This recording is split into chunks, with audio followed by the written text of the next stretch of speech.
on the pit counter.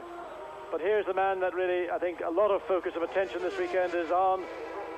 Ayrton Senna, the man who didn't know, and I spoke to him in this lunch break. He said, I didn't know on Thursday morning I was going to be here, and Friday morning. It was only late in the morning that I was given indication that things were now suitably in place for me to come to Imola.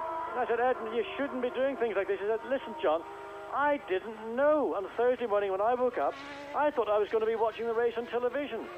And I find that incredible to believe that the situation is such that the McLaren team and Ayrton Senna didn't know who their driver would be in that number 8 McLaren as late as Thursday morning. Not only them, John, it's very unfair for organisers as well, who can never promote the fact that Ayrton Senna, perhaps the greatest Grand Prix driver of the moment, is not going to be at their race or not. Well, let me just correct you and say he is the greatest Grand Prix driver at the minute. But I agree that there's so many factors involved in this. Apart from those factors revolving around Senna, the McLaren team, and Ford, the engine suppliers. And really, it is now the issue surrounding Ford as to can they bring forward the time when McLaren will have parity in engine use with the Benetton team. Remember, Benetton are the official Ford team. They've got exclusive use of the 7 Series engines. McLaren and Senna are trying to alter that situation. Ford, I'm sure, are acutely aware that McLaren and Ayrton Senna are leading the Drivers' Championship, and I'm quite sure that they're aware that they can't allow that opportunity to not be capitalized upon.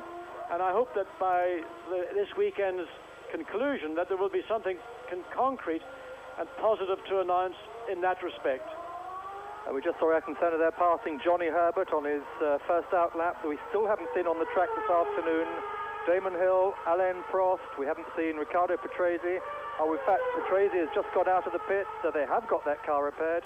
We weren't sure whether it was going to be rebuildable or not. And Ayrton Senna is in the not the tower, well, he's in the barriers. And that is the third mistake this weekend we've seen from Ayrton Senna. And I have to say, I want to watch that in replay. I suspect, again, going over the curbs on the exit of Acque Minerali, the car got too much out of shape, it broke away, it spun across the road, and there we see it, right live on Eurosport, Ayrton Senna climbing out of his MP48 McLaren, and yet again, what can I say? Well, let's watch it now. Senna exiting Acque Minerali, the car over the curb, too much. The left rear wheel, first of all, the underbody lifts the car up. The left rear wheel drops onto the grass. The car goes out of control. This is exactly what we saw yesterday, right below our commentary position. And I have to say, I'm no one more surprised than me. An error from Ayrton Senna. And again, this whole weekend has been wrong-footed from the very beginning, from that phone call that he did receive in the morning in Brazil on Thursday. And here we have now an in-car view of that situation. This is the chicane now, going into Acque Minerali. Let's watch his hands, changing gear, or pushing a button on the steering wheel.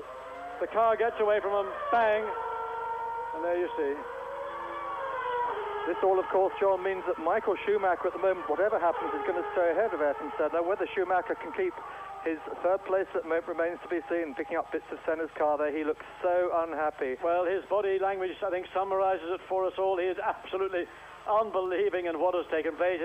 And, well, I have to think that all the pressure that he has been under, and I must say the team has been under an equal amount of pressure, is a contribution, a significant contribution to those 3 separate incidents Ayrton Senna has been involved in over this weekend in San Marino. One can only wonder what Michael Andretti is thinking, because he's been under a lot of pressure, John. Michael Andretti, seeing his teammate having not 1, not 2, but 3 offs this weekend, must feel it's a little bit lifted. Well, Michael Andretti sitting in his car, but we've got Derek Daly sitting alongside us, and he knows Michael Andretti very well from racing in the States. And Derek, how do you envisage Michael Andretti's feeling is about